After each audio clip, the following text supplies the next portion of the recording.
I'm Tom Johnson, Thomas Johnson Antique Furniture Restoration in Gorham, Maine. This is another one of our series of single subject videos, answering frequently asked questions about restoring furniture.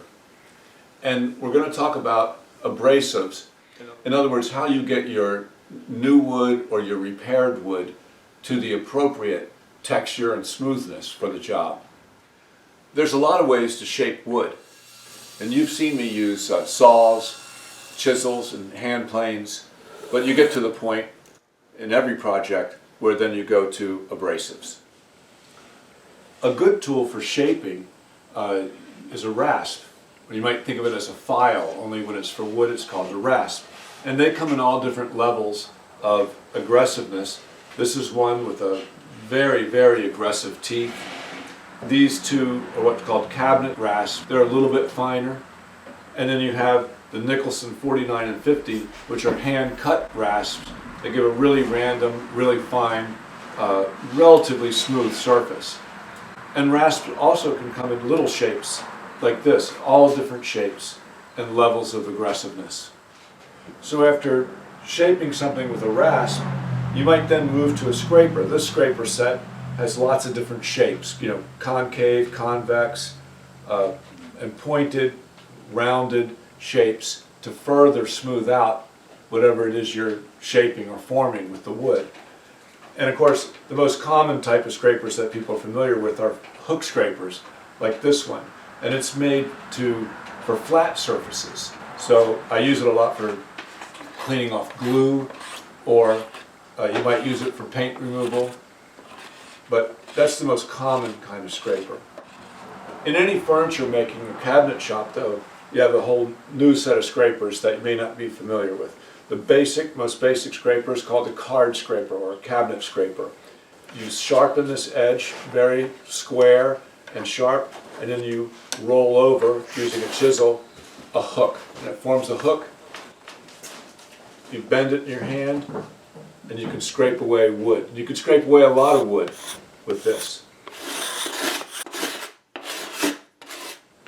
This Stanley number 80 is the same principle as a card scraper, but instead of having to use your hands to bend it, it's bent with this screw here, and of course you have handles. So this makes a very, very aggressive scraper for flat surfaces. And in my latest video, you saw me using it to do a tabletop. Same idea as the Stanley 80 is this antique Stanley plane. This is a big heavy-duty plane. I haven't restored it yet. It needs a blade and needs some tuning up. But this is the same principle, heavy-duty scraping, big handles on it. This might have been used by a floor company or something. So now we get to the main subject here, which is sandpaper. And everyone's familiar with sandpaper. And it's ubiquitous. You'll see artwork made of sandpaper. The other day I saw sandpaper laying on the street. And sandpaper is exactly what it sounds like. It's paper, they put down an adhesive, and then they apply different types of particles to it, which are abrasive and come in all different grits, or in other words, all different sizes of particles. Probably everyone watching has used sandpaper at some point or another. My daughter started in a shop at 7 doing sanding. All new employees frequently start with just sanding. But it's not an unskilled job. It's something that you really got to develop. You really got to be able to see what you're doing and know when to use one grit and when to move to the finer grits. Let's take a minute and talk about sanding machines. In my videos, you've probably seen me use the stationary belt sander, which uses these big belts for shaping new pieces. Because I work on antiques, I'm always sanding by hand, with some exceptions, some replacement pieces, some new elements, or say if you're making table leaves, new table leaves for an antique table, you might use this big belt sander. You might use a random orbit sander. My sanders are not electric, they're all pneumatic, except for this one. This is a big straight line sander for doing tabletops. These are big, heavy sanders that can really make a surface flat. You may have seen in my last video, from the side of the road to the center of the room. I re-glued the tabletop and I didn't sand it at all. I used the scrapers, a little bit of sandpaper, 220 at the end. But that's because in antiques, you never want an antique to look like it's brand new, just came out of the factory. So I don't use these sanders for that. So now we move on to sandpaper, the kind that most people are so familiar with. Comes in sheets like this, always a standard size sheet. There's a myriad of different types of sandpaper. I mean, I wouldn't even begin to know how many there are. And of course, if you're a homeowner, you're limited to whatever they have at the hardware store, but they usually have a pretty good choice. This type of sandpaper is what I grew up with, and it's called garnet sandpaper. And it's made for hand sanding. Garnet paper is very hard to get anymore. I prefer it for hand sanding, but I don't even use it anymore because I just can't get it. I have a sleeve of it here I'm sort of hanging on to. The other type of paper, the paper you'll most find at a hardware store, is usually called production paper. And it's made for machine sanding. And what's the difference between a paper that's made for hand sanding and machine sanding? The garnet breaks down under a lot less pressure, your hand sanding. And as those particles break down, they create new sharp surfaces. Production paper is just a lot tougher, but you can use it on machines and by hand.